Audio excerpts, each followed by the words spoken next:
The revolution will not be televised, and be no rerun, brothers and sisters. The revolution will be live. Which agency? I can't say that here in an open hearing, sir. You saved me. Yes. Why?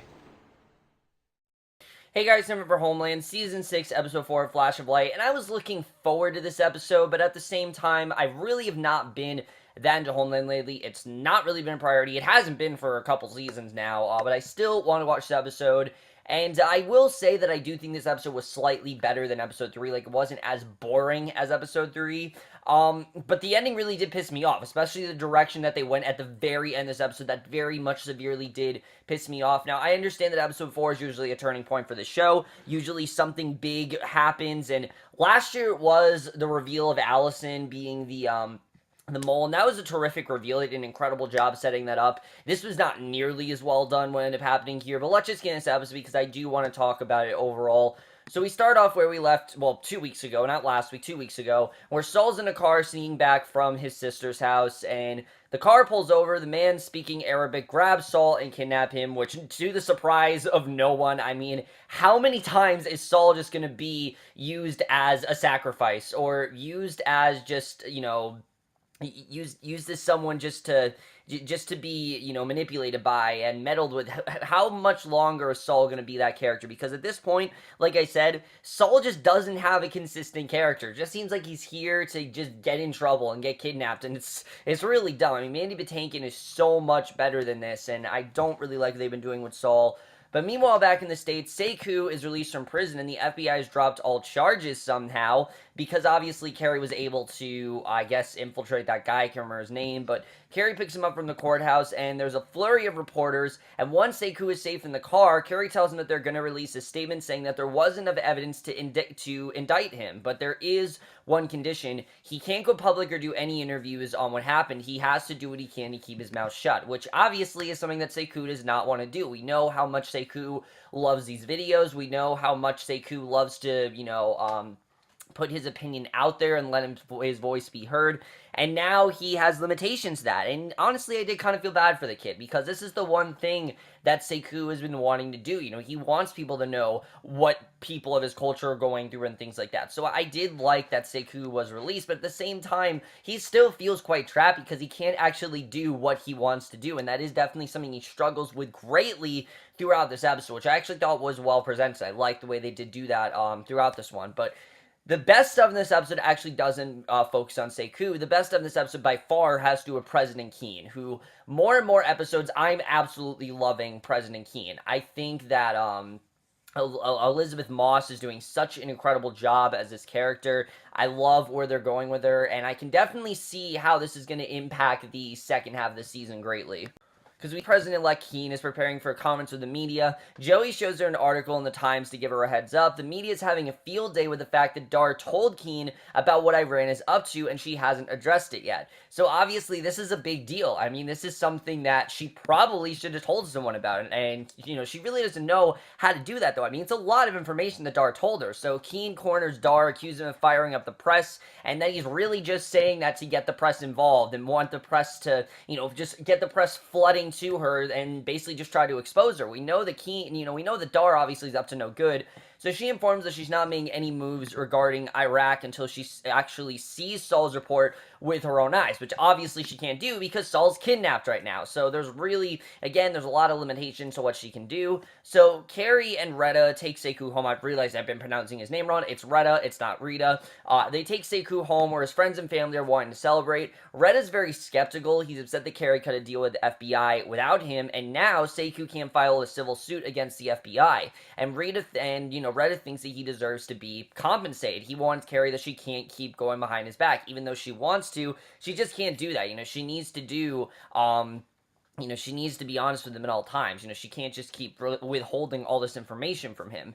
So she gets a text, rushes out of the party. She's picked up by a black SUV. I'm not gonna lie, I did like seeing Sekou reuniting with his family. It was just a satisfying moment, but it just felt too short. Like, it just felt like this entire season, it seemed like it was gonna be about Sekou's trial, and now it's about, I guess, Sekou getting out of jail. It felt very weird that already in episode 4, he's out of jail, but she gets a text, rushed out of the party, picked up by a black SUV, Reda watches her leave out the window and is obviously suspicious. Now remember, Reda does not know what she's up to. He doesn't know about her harboring Quinn, what she's doing for him and, keeping him at her apartment. And if he obviously doesn't know about her working with Keane. And these are two things that I am definitely interested in getting into, is what's Reda gonna do when he does find out what Carrie's really been up to. Because obviously, to him, this is all she's been doing. When in reality, that's not the case. She's been working with, one of the most important leaders of the time, one of the most influential presidents of the time in the show, of course, because she's the first woman president.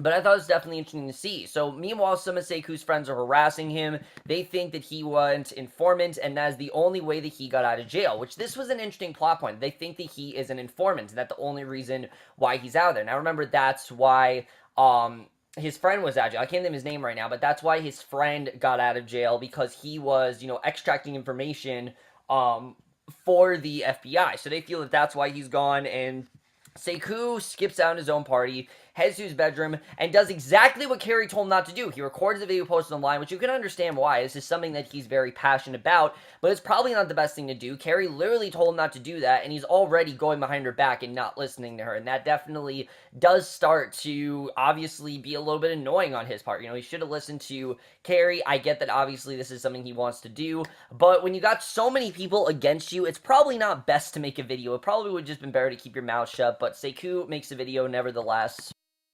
So Saul's in blindfold, he's taken to a secret meeting, he's surprised when his blindfold's removed, and Majid is standing in front of him, and I'm not gonna lie, this was a genuinely intense scene. Apparently Saul's been trying to get a meeting with him, even though it's very risky. Saul explains that he met with Nafsi, and he demands to know if Majid is cheating on the nuclear deal. So he knows that Nafsi flew to Korea, and that he took out $120 million from Emirates Bank, and Majid doesn't know what Nafsi's up to, but he agrees to do some digging and let Saul know. So it seems like he's actually there to help out Saul, actually. Like, he basically is trying to tell him, look, you're on our side and things like that, which is interesting.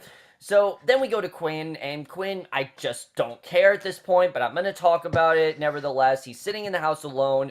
He's loading his handgun, he stakes out the window, convinced that someone's watching him and following him, and again, they clearly have no idea what to do with this character. I keep forgetting he's on the show, honestly. I know you guys might not think that, but every episode I forget he's on the show. So Carrie's rushed to an emergency meeting with Keane, and this was by far my favorite scene in the episode. I really did love this scene overall. She and Joey fill him in on the drama with Dar and the article in the Times. They tell Carrie that she needs to shut down Dar, because obviously they need something to use as leverage against him. He's trying to ruin them. I mean, clearly he has this, word of, he has all these words that Keane said and all these things that he told her, and she obviously doesn't know what to do with it. I mean, it's a lot to process about what Dar told her. So they also need to know that if anyone has dirt on Dar, it's Carrie. So she's offended that they're even asking her, reminds him that she had to sign confidential agreements when she left the agency. They still feel she might have ties to them because she just recently left, we remember in this show. She only left about 3 weeks ago, which is interesting to think about, but yeah, she only left 3 weeks ago. And plus, if she throws Dar under the bus, she will actually be hurting Saul too. So obviously it's not a good idea for her, to throw Dar under the bus, because obviously she does want to protect Saul. We know that Saul is not really trusting Carrie right now. He really is starting to get suspicious about her and Keane, and that's partially because of Dar, because like I said, Dar is trying to make Saul, I think, mad. I think he's really trying to break Saul. But I did like this plot here, because it really does show that even though Carrie may be out of the agency will always be with her. All the bad blood and all the bad memories that came with the agency, that's always going to be with her. She's not going to be able to abandon that, and I did like the way this episode did categorize on that. I thought that was actually very well done, the way the episode had some really good continuity there. Homeland is a show that lacks a lot of continuity. I definitely will say that. Like, they pretend that things didn't happen that did, and this was a good callback. I like that they did call back to what Carrie's old job was. This is now what she needs to do now. This is not what her job is anymore, and I did like the way the show really did show that. I thought that was overall a really well done scene, and probably one of my favorite parts of the entire episode is just seeing Carrie's dedication to abandon that at all costs, which obviously, as we can already see, is not the easiest thing to do. So Quinn's certain that a man across the street, living in the adjacent building, is following him. He waits with his gun. Until he sees a stranger leave his house. He then sneaks across the street, picks up his lock so he can snoop around his apartment, finds a stool inside the apartment, set up perfectly so that the man can watch Carrie's house. And also there are photos of a black family hanging on the wall. But the guy has been going back and forth, is clearly white, and he returns. Quinn rushed out of the apartment building after lying and saying he was just dropping off some mail. And this is interesting, I will say. This isn't connected directly to Quinn, and I like that. I like that this really has nothing to do with Quinn. Quinn has just happened to find this guy. Clearly, this guy is, spying on Carrie for some reason. We don't know what that's really about, but I do think that is definitely interesting.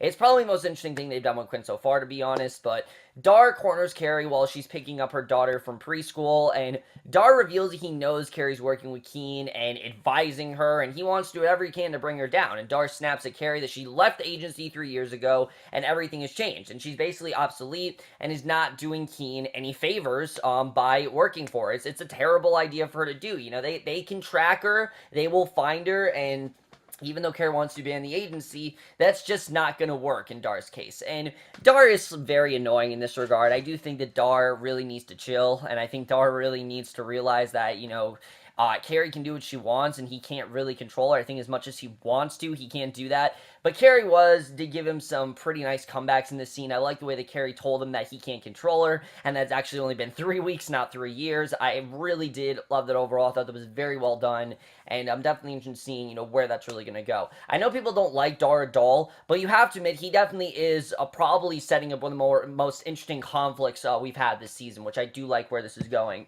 So Saul then returns to his sister's house. She's upset with him for sneaking out. She accused him of meeting with an Arabic and putting her in a dangerous position. And I don't know why we really had this scene. This really was not that necessary. They're bickering back and forth. Itai shows up at the door and questions Saul about where he was last night. They have reports of an Iranian crossing the border, and it's not a coincidence that Saul's in town. So I'm guessing they're after him. Again, I don't really know. But Carrie returns home. Quinn tries to tell her about the man watching her phone, how she brushes him off as if he's just being paranoid, which is completely understandable. I mean, again, Quinn has not been stable all season. He's been having visions. He's been wanting drugs constantly. This is probably the first rational thing he said in a very long time. And I actually did like seeing that. I like that Quinn actually did something rational here, and he wasn't just, trying to scavenger drugs or just trying to get away or just having these, or trying to, have feelings for Carrie. I like that here he actually was trying to look out for her. It was actually a nice scene. And, Carrie's reaction would have been my reaction, honestly. I think Quinn, again, is just so paranoid, and it's not his character at all. But I do love where that was going. And she gets a phone call from Reda. He's freaking out because Sekou posts another video and outed the FBI's informant Saad, and Carrie then has to do what she can to obviously, get rid of that, because that was the one thing she told him not to do. So we then get this very elongated scene that I thought was way too long, where Carrie rushes over to Sekou's house to try and get him to take the video down before he loses the deal, and this entire scene felt so pointless. I don't know why this really was here, because yeah, sure, he did out Saad, which was the one thing that Carrie told him not to do, but the scene where she's trying to get him to take down the video just goes against everything that she's been trying to do for this kid. She tells him, she asks him point blank, why do you make these videos? Why must you make these videos of torture? When that's not what he's doing, Carrie. What he's doing is making people aware of what's going on, and he wants people to know the tragedy that his country has been through. He's not just trying to do this for, entertainment purposes. He's doing it for informative purposes. He wants people to know that these are tragedies that have gone unnoticed, and they really should not have been. These are things that did matter, and no one is really doing anything about them, and he really wants action done.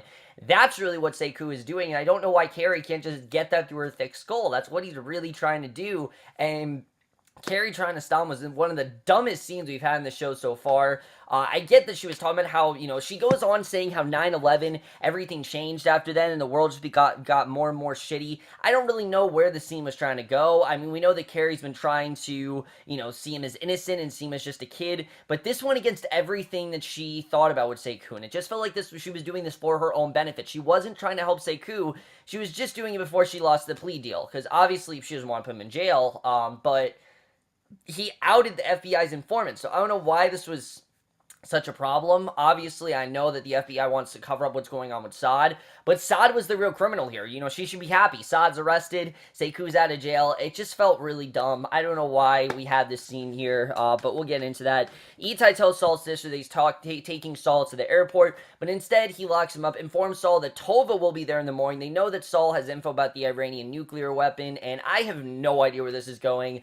And I really could care less. I have no idea where that's going. But back in the States, Quinn's still watching the man across the street, and after he sees him leave his apartment again, he's picked up by a car. He steals Carrie's car keys and follows the car, because that's a smart thing to do, you know, just steal her car. He snaps photos of the man being dropped off at what appears to be a factory and a parking lot full of delivery trucks with Medina writing on them. So we don't know what's really going on here, who this man is, why he's following Carrie, but this actually I am interested in.